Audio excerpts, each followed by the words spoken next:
Hello everyone, সবাই কেমন আছেন? আজকে আপওয়ার্কের পোর্টফোলিও নিয়ে কথা বলবো। এর আগেও আমি পোর্টফোলিও নিয়ে কথা বলেছি, বাট আজকে পোর্টফোলিও অ্যাড করে তো দেখাবোই, প্লাস এটার ইম্পর্টেন্স নিয়েও কথা বলবো। আর রিসেন্টলি আপওয়ার্কে কিছু আপডেট আসছে। আপনারা যদি দেখেন যে আপওয়ার্কের ডিজাইনে কিছু চেঞ্জেস আসছে, যেমন আগে ফাইন্ড ওয়ার্কের এইখানেই কিন্তু আমাদের প্রোফাইল অপশনটা ছিল, ঠিক আছে?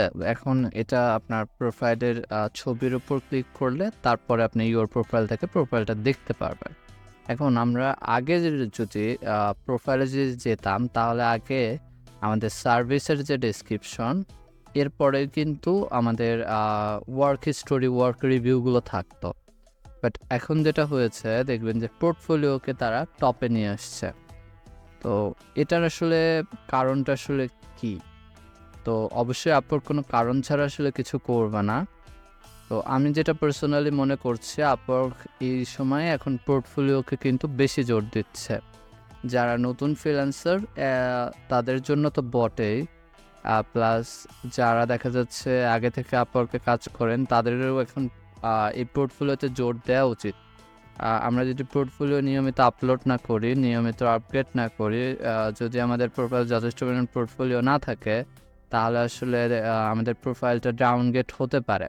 তো সরাসরি আপলোড কোথাও না বললেও পোর্টফোলিওকে তারা অনেক কিছু দিয়েই আপগ্রেড করেছে। আগের পোর্টফোলিও আপলোড করার সিস্টেম আর এখন পোর্টফোলিও আপলোড করার সিস্টেম কিন্তু কিছুটা ডিফারেন্ট। এখন আপনি বলতে পারেন যে কীভাবে আমরা পোর্টফোলিওটা আপলোড করব। সো আমি আপনাদের জন্য একটা পোর্টফোলিও আপলোড করে আজকে দেখাবো। সো পোর্টফোলিওর পাশে প্লাস আইকনে যদি আমি ক্লিক করি, এখানে দেখেন একটা প্রজেক্টের টাইটেল চাচ্ছে। এটা হচ্ছে আপনার আপনি যে রিলেটেড পোর্টফোলিওটা অ্যাড করছেন সেটার একটা টাইটেল। এই টাইটেলটা হতে পারে লাইক আপনি অন পেজ এসইও করছেন, তাহলে হয়তো on page SEO of XYZ project এরকম। অথবা আমরা যদি অ্যাকাউন্টস ম্যানেজমেন্টের যদি স্টুডেন্ট হই, তাহলে হয়তো আমাদের হবে হচ্ছে লাইক ব্যাংক রিকনসিলেশনের নিয়ে একটা প্রজেক্ট এরকম। যারা ওয়েবে আছে তারা হয়তো একটা গার্ডেনিং ওয়েবসাইট বানাইছেন, বা ম্যারিটের ওয়েবসাইট বানাইছেন, বা ই কমার্স প্রজেক্ট এরকম হতে পারে, ঠিক আছে? এরকম টাইটেল দিতে পারেন যে ই কমার্স ওয়েবসাইট ডিজাইন, এরকম কিছু টাইটেল হতে পারে। তো আমি এখানে একটা টাইটেল রেডি করে রাখছি যে আমার প্রজেক্টের পোর্টফোলিওর ইনফোগুলো। তো যেমন আমার জন্য টাইটেলটা আমি দিয়েছি হচ্ছে কনক্রিট রেস্টোরেশন কোম্পানি ওয়েবসাইট। এটা একটা কনক্রিট রেস্টোরেশন ওয়েবসাইট আমি ডিজাইন করছি, সেই পোর্টফোলিওটা অ্যাড করব। সো এটাই হচ্ছে। তো এই প্রজেক্ট টাইটেলটা ম্যাক্স আপনি 70 ক্যারেক্টারের মধ্যে দিতে হবে, ঠিক আছে? 70 ক্যারেক্টারের মধ্যে টাইটেলটা হতে হবে। সো এই টাইটেলটা আমি দিয়ে দিলাম, এবং এরপর ইওর রোল। আসলে আমরা তো প্রজেক্ট অনেকগুলোই করতে পারি, বাট প্রজেক্টে আমার রোল কী ছিল? লাইক আমি কি ডিজাইনার ছিলাম, না ডেভেলপার ছিলাম? আমি হয়তো ব্যাংক রিকনসিলিয়েশনের কাজ করেছি, সেখানে হয়তো আমি কোন রোলে কাজ করেছি, এরকম জিনিসটা আপনাকে রোলটা দিতে হবে। অ্যাজ ওয়েল অ্যাজ গ্রাফিক ডিজাইনারেও কিন্তু দেখা যাচ্ছে যে একটা ডিজাইনের ক্ষেত্রে একজন ইউআই ইউএক্সও থাকতে পারে, আবার একজন দেখা যাচ্ছে যে সে হয়তো ফটোশপ পার্টটা দেখছে, তো সে আসলে কি দেখেছে এটা আসলে আপনি এখানে দিয়ে দিবেন। তো এটা অপশনাল, এটা দিতেই হবে এরকম না, আপনি চাইলে স্কিপও করতে পারেন। তো এটা আপনাকে 100 ক্যারেক্টারের মধ্যে দিতে হবে। আমি দেখি আমার জন্য কোনো রোল, আমি ওয়ার্ডপ্রেস ডেভেলপার হিসেবে রোলটা এখানে দিব, যে আমি এই প্রজেক্টে ওয়ার্ডপ্রেস ডেভেলপার ছিলাম। প্রজেক্টের ডেসক্রিপশন, এটা আসলে আমরা অনেক কম ইম্পর্টেন্স দেই, যে একটা পারফেক্ট প্রজেক্ট ডেসক্রিপশন না লিখে দেখা যায় যে 2-1 লাইনে লিখে দেই যে দিস ইজ এ অমুক website, or this is a অমুক প্রজেক্ট, এরকম কিন্তু দেই। তো এটা না করে একটু ব্রিফলি একটু ডিসক্রাইব করা যায় আপনি এই প্রজেক্টে আসলে এক্স্যাক্টলি কী কাজ করছেন, কী কী বাধার সম্মুখীন হয়েছেন, কী কী আপনি পার করছেন। এই জিনিসগুলো কিন্তু আপনার জন্য অ্যাজ ওয়েল অ্যাজ পোর্টফোলিওর জন্য, প্লাস ফিউচারে ক্লায়েন্ট আনার জন্য এটা খুবই ভালো কাজ করবে। সো প্রজেক্ট ডেসক্রিপশনও আমি একটা লিখে রাখছি, তো প্রজেক্ট ডেসক্রিপশনে আসলে কিছু পয়েন্ট আছে যেগুলো আপনাদের মাথায় রাখা উচিত। আমি যদি পয়েন্টগুলো যদি বলি যে প্রজেক্ট ডেসক্রিপশনে আপনারা যেটা দেখবেন যে আপনার গোলটা কী ছিল, আপনার সলিউশনটা কী ছিল এবং আপনি কী ইম্প্যাক্ট মেড করছেন। গোল বলতে কি, লাইক এই প্রজেক্টটা আসলে একটা ই কমার্স স্টোর ডিজাইন ছিল, তো এটা সলিউশন কি, এটা আমি কমার্সের মাধ্যমে করেছি। ইম্প্যাক্টটা কি, যে তার সেলস এখন অনেক ভালো। এটাই হচ্ছে এরকম আপনি জিনিসটাকে ডিসক্রাইব করবেন। সো আমি এখানে আমি একটা লিখে রাখছি, ডেসক্রিপশনটা আমি দিব। এগুলোর জন্য কিন্তু আপনি চাইলে চ্যাট জিপিটির হেল্প নিতে পারেন। তো এখানে দেখেন, এখানে ম্যাক্স 600 ক্যারেক্টারের মধ্যে আমাকে লিখতে হবে। তো আমার এখানে ক্যারেক্টার সংখ্যা কিছুটা বেড়ে গেছে, তো আমি এখানে কিছু ক্যারেক্টার কমিয়ে দেই। গোলস, লগইন এর ব্যাপারটা আমি স্কিপ করে যাচ্ছি। আমার এখানে এখন কত ক্যারেক্টার আছে আমি একটু দেখে নিই।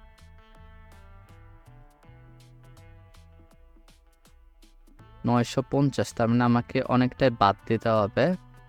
সো আমি এখানে আর একটু কমিয়ে নেই, লাইক মাই সলিউশন, আমি এই জিনিসগুলোকে কেটে দিচ্ছি। আর হচ্ছে আমার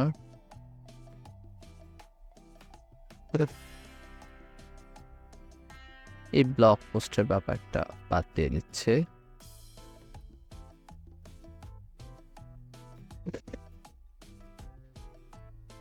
কন্টেন্ট এটা ওকে, নাও কিন্তু আমার আই হোপ যে এটা 600 ক্যারেক্টারের নিচে চলে আসছে। সো নিয়ে নিই, এটা দিয়ে দিলাম। এবং স্কিল আমরা এখানে, এটাও কিন্তু খুবই ভালো জায়গা যে আপনার প্রোফাইলটা র্যাঙ্ক করার জন্য আপনি এখানে কিওয়ার্ডগুলো দিতে পারেন।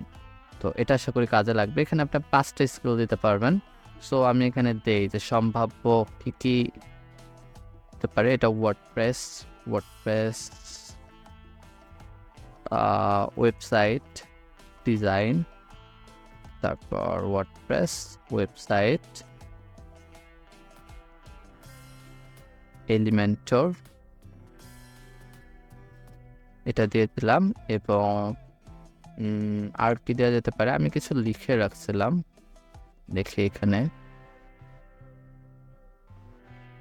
আচ্ছা, আমি লিখিনি। তো আরেকটা কি হতে পারে যে ওয়েব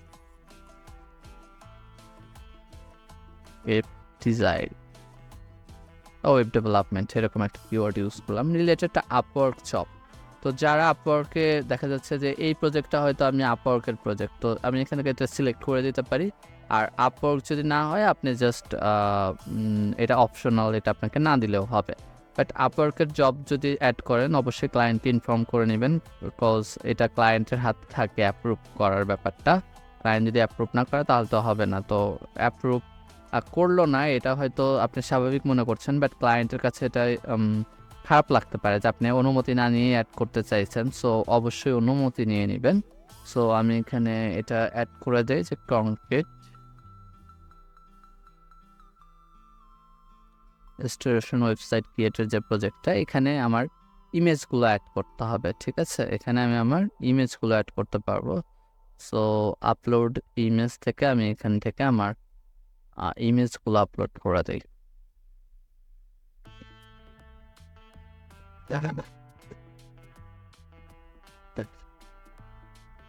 ঠিক আছে, যে আমি এখানে একটা ইমেজ আপলোড করে ফেললাম। আমি চাইলে আরও অ্যাড করতে পারি, যে আরও কয়েকটা ইমেজ অ্যাড করব। হোম পেজ অ্যাড করলাম, অ্যাবাউট পেজটা অ্যাড করি, এবং এরপর হচ্ছে আমার সার্ভিসেস পেজটা অ্যাড করতে পারি, এবং এরপর হচ্ছে কন্ট্যাক্ট পেজ। তো এই যে এই পেজগুলো অ্যাড করে ফেললাম। আপনি কিন্তু চাইলে এখানে নট অনলি ইমেজ, আপনি কিন্তু চাইলে ভিডিও অ্যাড করতে পারেন। ভিডিও কারা অ্যাড করবে, যারা ভিডিও এডিটিং তারা ভিডিও অ্যাড করতে পারে। টেক্সট, দেখা যাচ্ছে যারা কন্টেন্ট রাইটিং, স্যাম্পল কন্টেন্ট রাখতে পারেন। কোনো লিঙ্ক দরকার হলে লিঙ্ক দিতে পারেন। পিডিএফ অ্যাড করতে পারেন, মিউজিক অ্যাড করতে পারেন। So any type of file you can add. তো এটা আমরা এখন দিয়ে আর নেক্সট প্রিভিউ ক্লিক করব, এবং এটা কিভাবে দেখাবে আমরা এখান থেকে দেখে নিতে পারছি।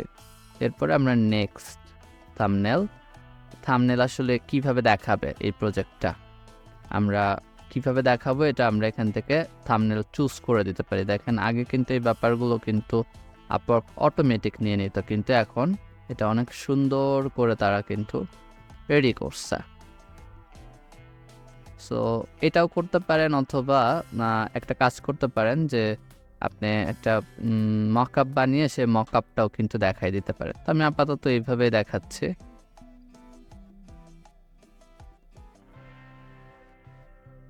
এই যে আমার প্রজেক্টটা পাবলিশড হয়ে গেল। এটা আন্ডার রিভিউ থাকবে কারণ এটা ক্লায়েন্টের প্রজেক্ট যেহেতু আমি অ্যাড করছি, একটু টাইম লাগতে পারে, বাট মানে 3 দিনের মধ্যে আর কি এটা পাবলিশড হয়ে যাবে। বাট আমি যদি ক্লায়েন্টের প্রজেক্ট হিসেবে না অ্যাড করতাম, এটা কিন্তু সরাসরি তখনই লাইভ হয়ে যেত। তো আশা করি যে পোর্টফোলিওর ব্যাপারটা আপনারা বুঝতে পারছেন, এবং পোর্টফোলিও সবাই সুন্দর করে অ্যাড করবেন এবং একটু বেশি পরিমাণে অ্যাড করবেন, নিয়মিত অ্যাড করবেন, তাহলে আশা করি যে আপনাদের জন্য কাজ পাওয়াটা অনেক সহজ হবে। তো ভিডিওটা দেখার জন্য ধন্যবাদ, সাবস্ক্রাইব করতে ভুলবেন না। Thank you.